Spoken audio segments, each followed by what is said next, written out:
Good afternoon, everybody. I'm Rolene Marks. This is the Israel Brief, brought to you as always by Lay of the Land, where you get your top stories every Monday to Thursday. So let's begin, and we go to Amman, Jordan, where Prime Minister Netanyahu met with King Abdullah yesterday to talk about a variety of different regional and bilateral issues.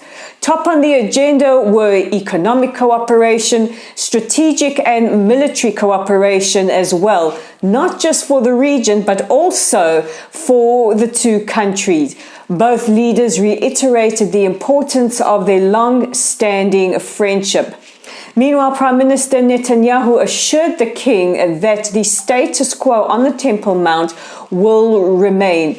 There have been tensions in recent weeks after Itamar Ben-Gvir, the national security minister, ascended the Temple Mount.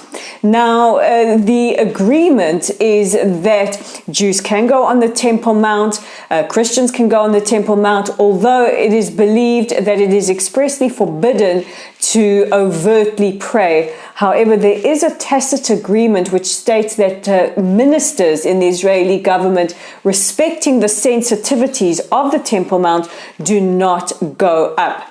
Meanwhile, earlier today, Itamar Ben-Gvir told Prime Minister Netanyahu, after the two of them met, that he intends to carry on going onto the Temple Mount, and that this is Israel, a sovereign state, and not Jordan. President Herzog landed in Brussels earlier today ahead of his meeting with the EU Parliament and EU country leaders in the next couple of days. The president will give a special address to a gathering of the EU Parliament tomorrow, just before International Holocaust Remembrance Day.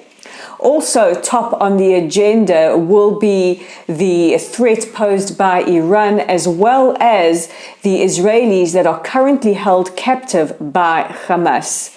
The president was warmly welcomed by King Philippe, King of the Belgians, and the president said to His Majesty that he is grateful for the warm relations that the kingdom has with Belgium's Jewish community.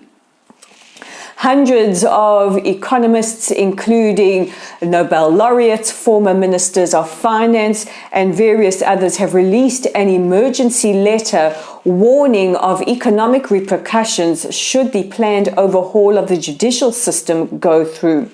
In the letter, the over 100 economists state that the consequences of the ruling power having control over the judicial could collapse the economy. Now, economists join high-tech workers, the diplomatic corps, former IAF officials and leaders, as the legal fraternity, and various others in warning of the dangers of the planned overhaul. Meanwhile, for 2 weeks, the protests in Tel Aviv have grown bigger and bigger as Israel's civilians have taken to the street to voice their concerns should this proposal go through. And in our final story, we've been speaking a lot about Francesca Albanese. She is the special rapporteur from the United Nations to what their mandate calls the occupied territory. Well, yesterday, 11 members of US Congress wrote to Secretary General Antonio Guterres asking him to dismiss Albanese on grounds of her anti-Semitism. In an expose by the Times of Israel, it was brought to people's attention that Albanese had tweeted out and made comments that included comparing Israelis to Nazis, saying that the Jewish state engages in conflict because it is greedy, and blaming Jews, or accusing Jews rather, of controlling the BBC. This is just amongst the many accusations that she routinely makes.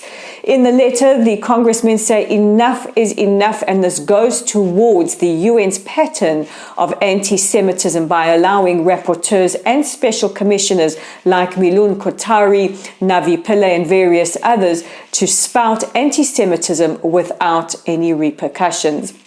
And that brings us to the end of today's headlines. Don't forget to check out our webpage at www.layoftheland.online. I have an article up. It's a different kind of article. It takes a look at propaganda and how it has been used once in a pop culture narrative and once in a news narrative, and how we should become better news consumers.